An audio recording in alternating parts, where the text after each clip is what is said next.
আমি কিভাবে চিংড়ি মাছের পাতুরি করছি তোমাদের দেখাবো। এই দেখো চিংড়ি মাছ নিয়েছি 250 গ্রামের মতো, কুড়িয়ে মিক্সার করে নিয়েছি। এটা তোমাদের দেখানো হলো না।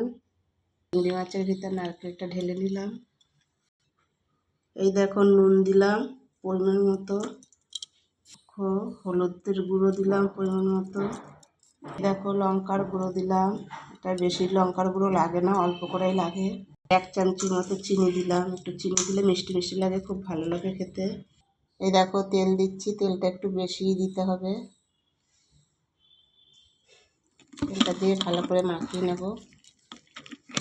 এই যে মাখানো হয়ে গেছে ভালো করে, দেখো সুন্দর করে মাখিয়ে নিয়েছি। এই দেখো যে পাতাতে একটুখানি তেল দিয়ে নিতে হবে ভালো করে।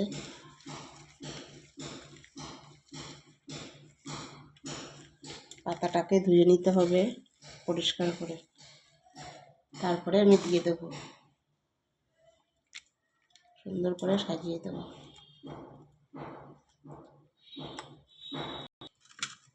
এইটার উপরে এখন দেব। দেওয়ার পরে পরিষ্কার করে আরেকটা পাতা ধুয়ে রেখেছিলাম, সেই পাতাটা দেব। দেওয়ার পরে দিয়ে দিলাম, তারপরে গ্যাসটা জ্বালিয়ে দিচ্ছি। এবার গ্যাসের উপরে দিয়ে দিলাম হবে, দিয়ে এটা ঢেকে দিতে হবে সুন্দর করে। এবার আস্তে আস্তে এটা হতে থাকবে, তারপরে তোমাদের আবার দেখাবো। বন্ধুরা এবার ঢাকনাটা সরিয়ে দেখবো। এই দেখো অনেকটাই হয়ে এসছে।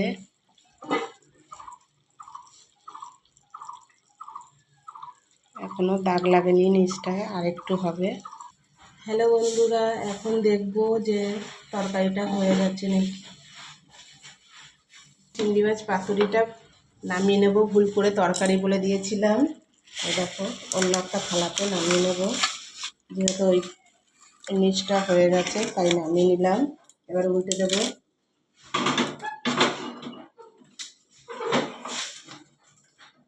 এর জন্য আর একটা পাতা নিয়েছি পরিষ্কার করে ধুয়ে, পাতাটা উপরে রেখে দেবো। একটা থাল নেব। এই দেখো একটা থালা নিয়েছি, থালাটা দিয়েছি। দেওয়ার পরে এরকম করে উল্টে নিলাম।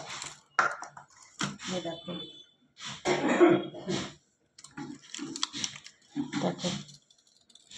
এই দেখো নিচটা যেহেতু হয়ে গেছে, প্লেটটা এবার নিচে দিলাম। যেহেতু এবার প্লেটটা আর একটু ঢেকে দেবো। হ্যালো বন্ধুরা, দেখো আমার চিংড়ি মাছের পাতুরি হয়ে গেছে। এবার নামিয়ে নেব। এই সাইডটা সুন্দর দাগ লেগে গেছে। কেমন হয়েছে অবশ্যই জানাবে। ভালো লাগলে লাইক কমেন্ট শেয়ার করে দেবে। এখনের মতো টাটা।